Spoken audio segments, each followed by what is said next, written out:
about it, but they're the kind of easily manipulated, do whatever you tell me personality, and therefore they'll get what they want done through that means as well. But they are not unconnected. And it's through this web that things like coordinating responses, like in Syria, this is through this web that coordination is done.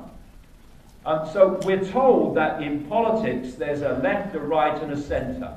Well, that's basically bullshit. That's for human consumption. To an extent there is, but nothing on the scale that they think it is. Because if you want to control the outcome, you want to control a football match to the point where you know the result before the kick-off, it's no good controlling one side because you'll influence the game. You've got to control both sides and the referee, and then you'll know the score at the end before the first ball is kicked. That's the way this works.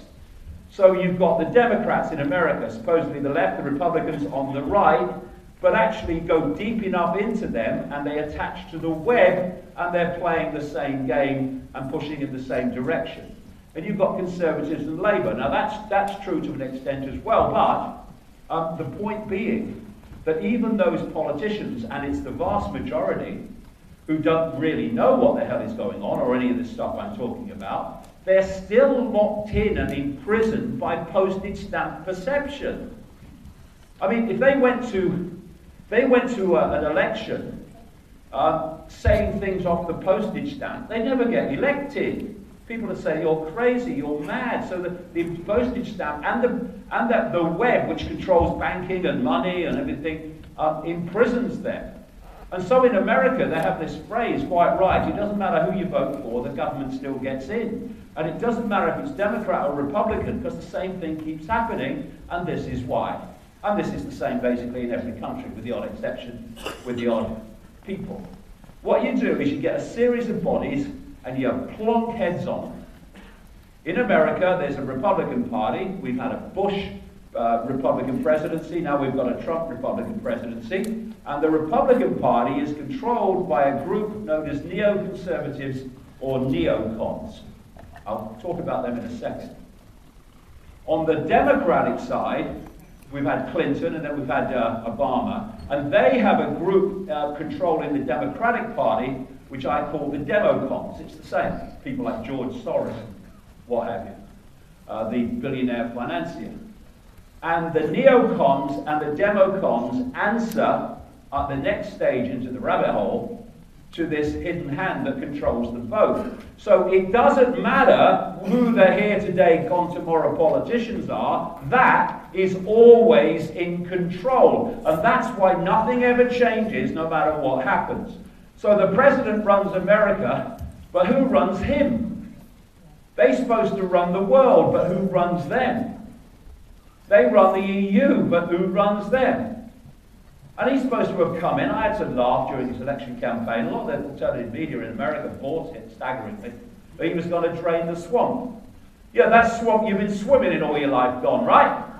Ridiculous. And of course he's turned out to be just another tool of this same hidden hand.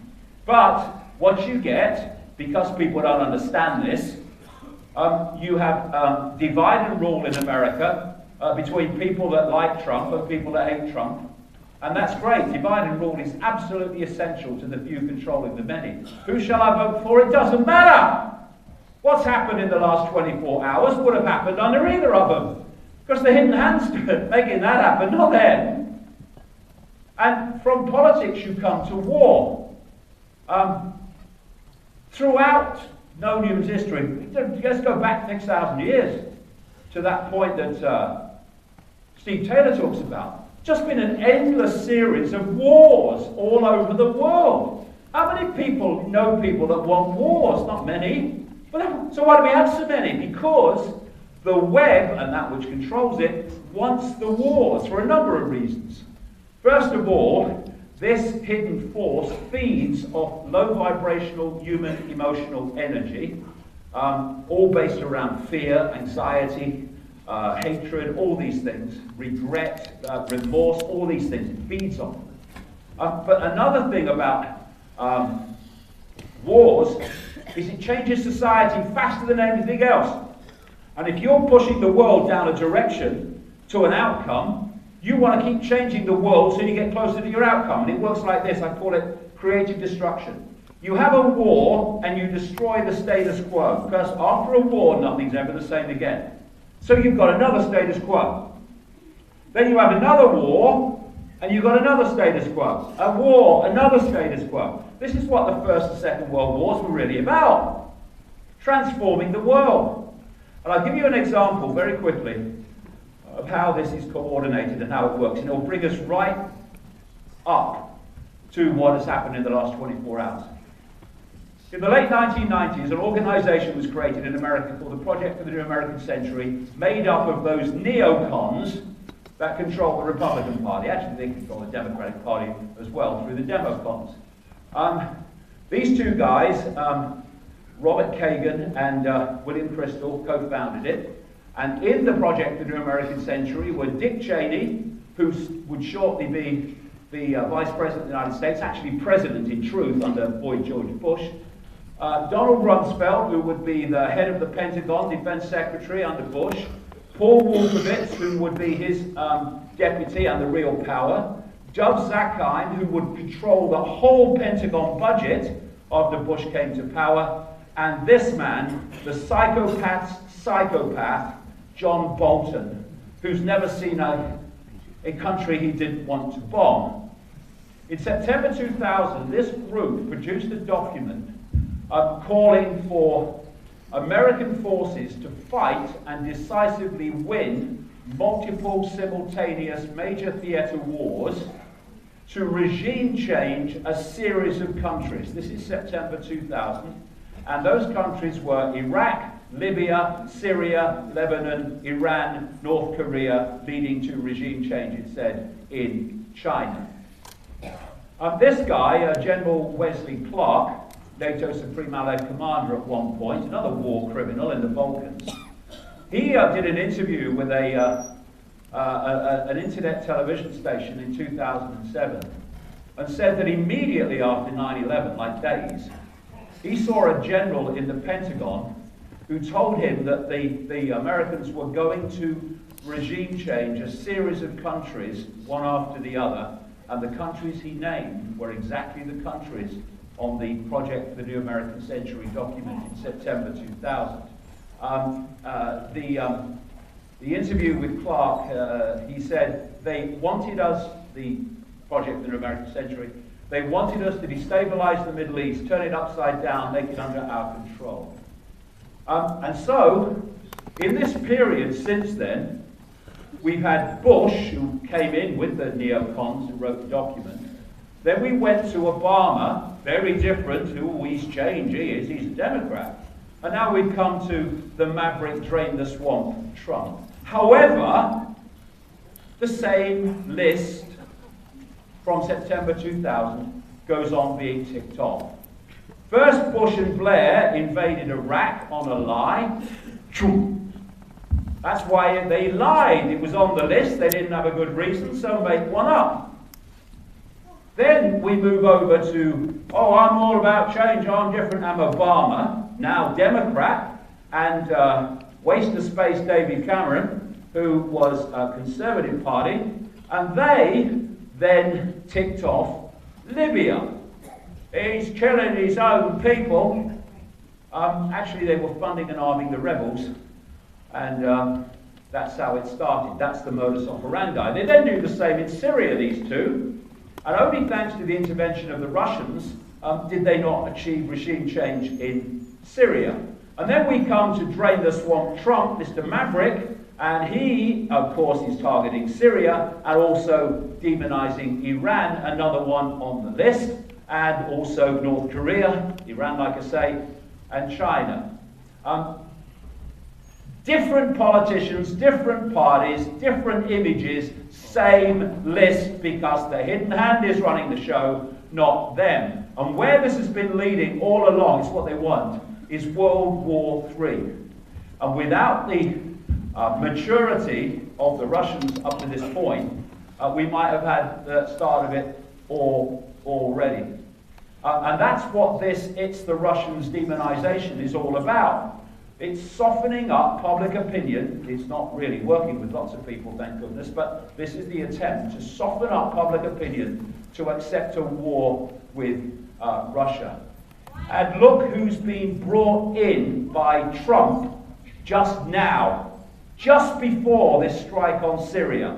John frickin' Bolton, the psychopath.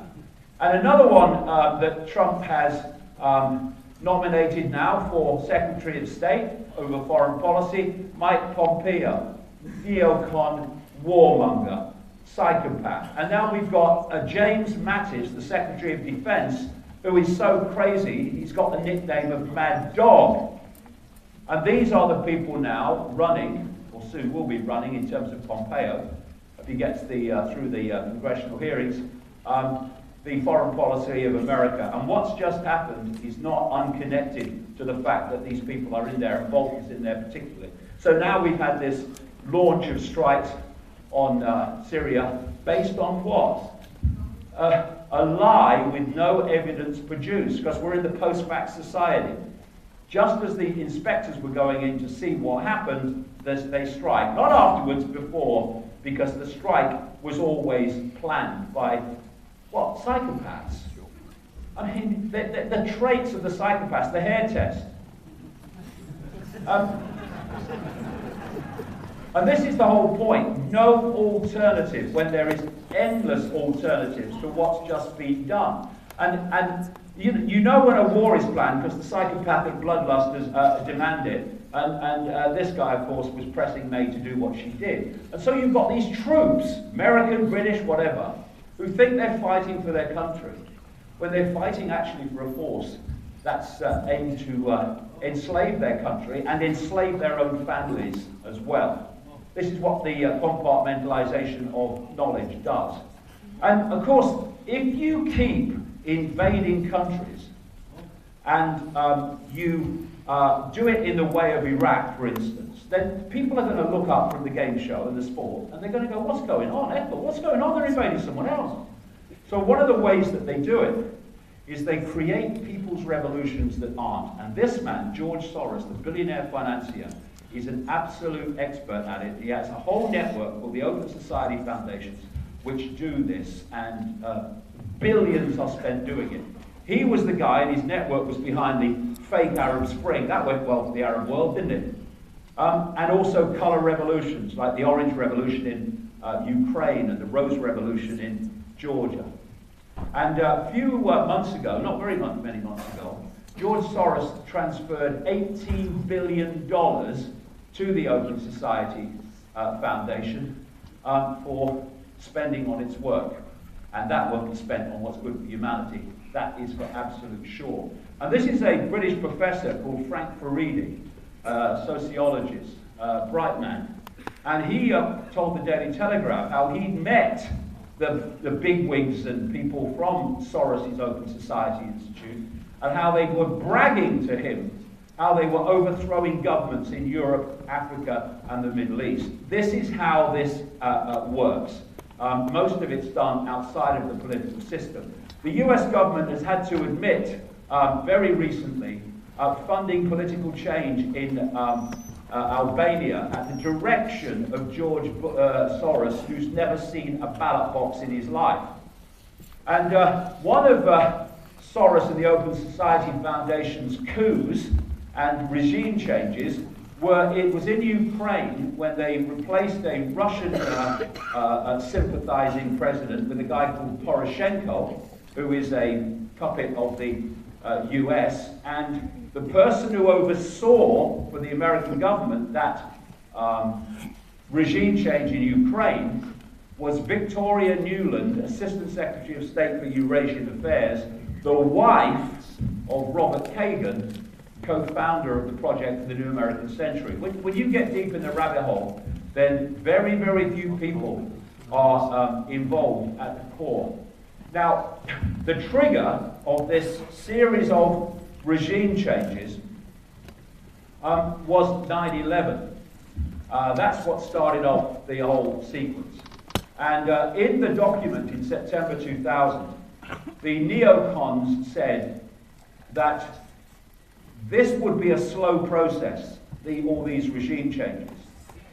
This process of transformation, as they called it, was likely to be a long one, absent some catastrophic and catalyzing event like a new Pearl Harbor. 9 months after the people that wrote this came to power, a year after it was published, America had what Bush called at the time the Pearl Harbor of the 21st century, 9/11. And as a result of that, they were in Afghanistan, and the sequence began with Iraq and these other countries. And we should not forget that those that told us the official story of 9/11, which is a joke when you break it down, were very same people, not the same agencies, the same people, who told us there were weapons of mass destruction in Iraq when they knew they weren't, to justify a catastrophic war and all the catastrophes that followed. So what this whole manipulation is a mind game. When there's not that many of you compared with the vastness of the target population, you can't do it physically. They want to do it physically in ways that I'm going to come to with AI, but up to this point they haven't been able to do it physically. They have to do it by getting the target population to perceive everything the way that suits them. And there are two major mass mind manipulating techniques. This is one of them. I'll come to the other in a second. I gave it the name back in the 90s, problem, reaction, solution. We've just had one. You covertly create a problem because you're in a situation, you want to change the world in a certain way, you want to do things to push this agenda on. But you know if you do them openly, you just do them or say we're going to do it, you'll get a big kickback from the public. What are you doing? So at stage one, you covertly create a problem and blame someone else for it. You get a pathetic, unquestioning media to tell the public that version of the problem without question. And you want the public at stage two to say, react. Something must be done. This can't go on. What are they going to do about it? And then at stage three, those who covertly created the problem and solved the reason, then openly offer the solutions to the problems they've created, which just happen to be the things that they want to do and the direction they want to take the world.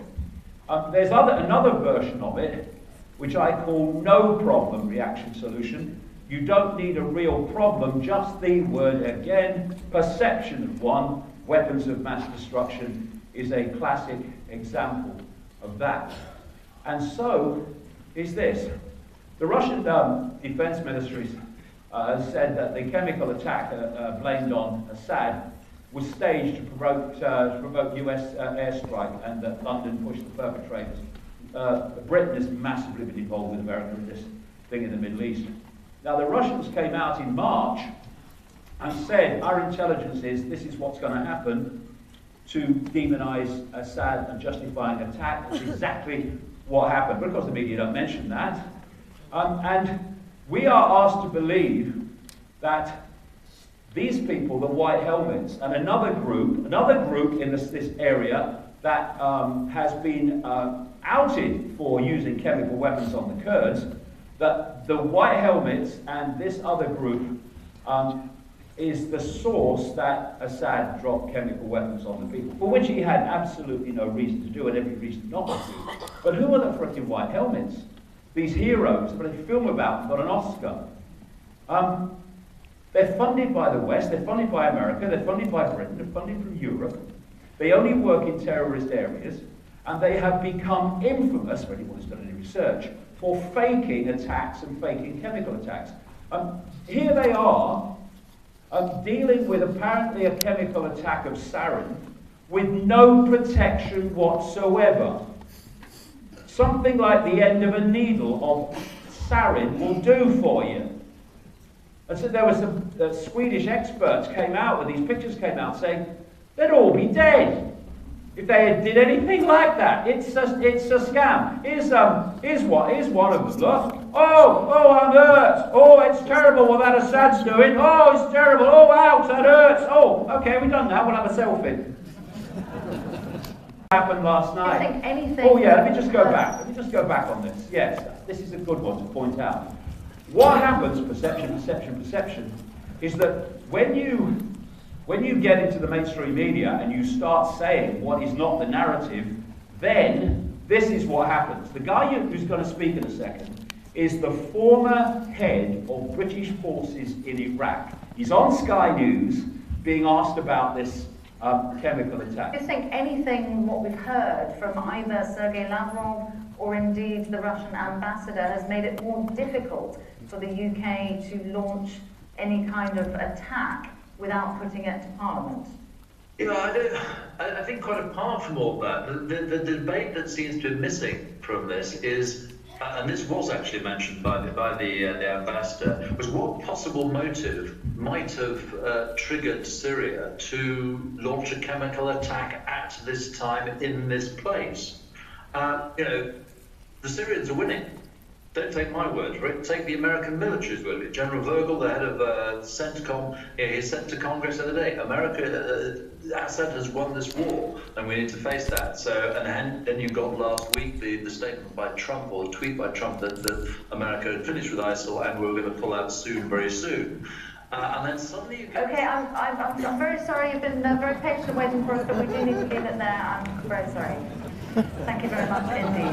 More to come on Sky News Station. That's how it works.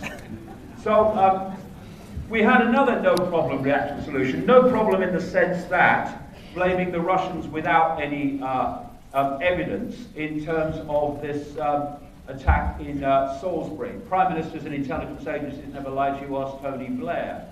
But apparently they did have some evidence. There was a scruffy-haired blonde guy who he was walking his dog in Salisbury and found Putin's passport, apparently. I just looked down, he said, and there it was. Oh dear, madness. And then alongside problem, reaction, solution is the totalitarian tiptoe. They're stablemates, they work together. So I'm at A, and my outcome I want is Z. And I know if I go in too big a leaps, then people are going to see the pattern, and they're going to see big change, and they're going to say, what's going on? So you go there as fast as you can, but not so fast that you alert many people that there's a pattern here. Again, random events. And this is a real big one, this, for reading these people and reading the world. Watch the outcome, and you'll see the journey. This is why it's so important to have uncovered what the outcomes they want are. Because then you can see the journey towards them, and you can see they're not random events. So, when you realize that what they want to do is control the whole of that landmass called Eurasia, and their own people in books and various things have said this, not in the context, but said that that's how you control the world. When you realize that's the outcome they want, then you can start to see all these countries they're targeting, demonizing, and picking off within this landmass called Eurasia, because they say if you control that landmass, you control the world, and that's what they want to do.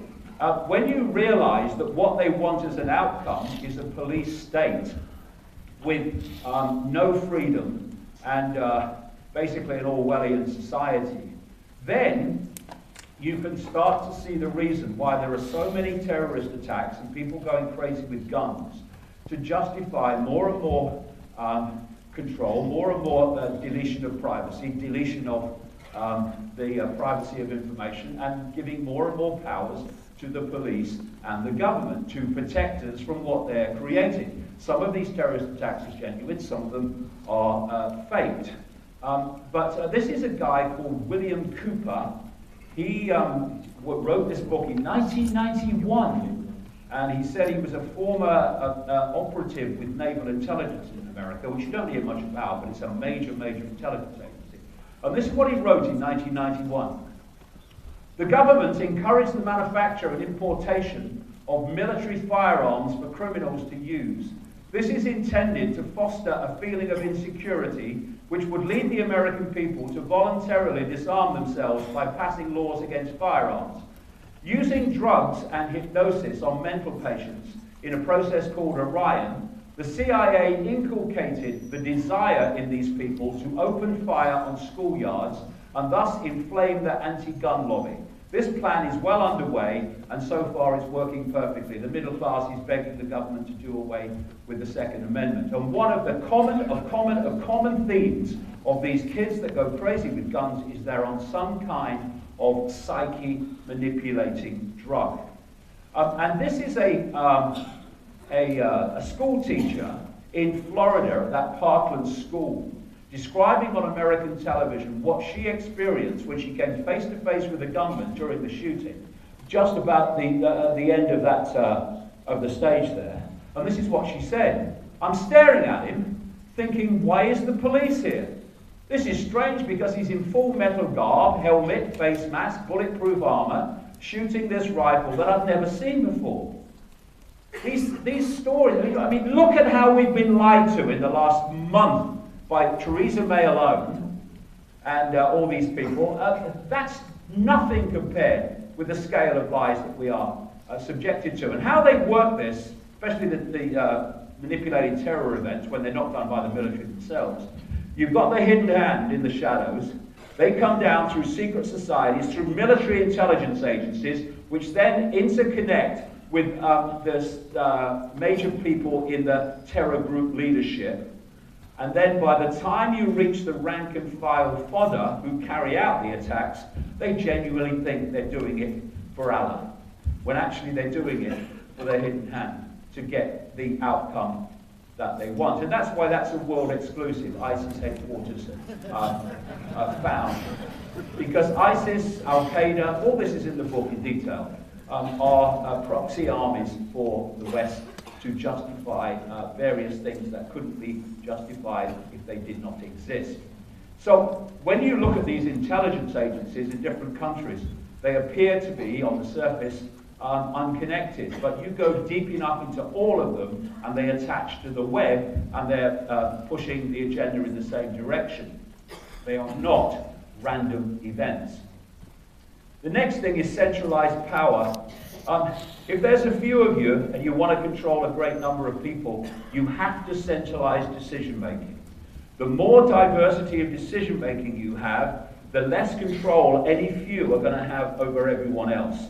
What you need to do is constantly centralize power so fewer and fewer hands and people are making the decisions dictating to the lives of more and more. And this web has been driving the centralization of power in the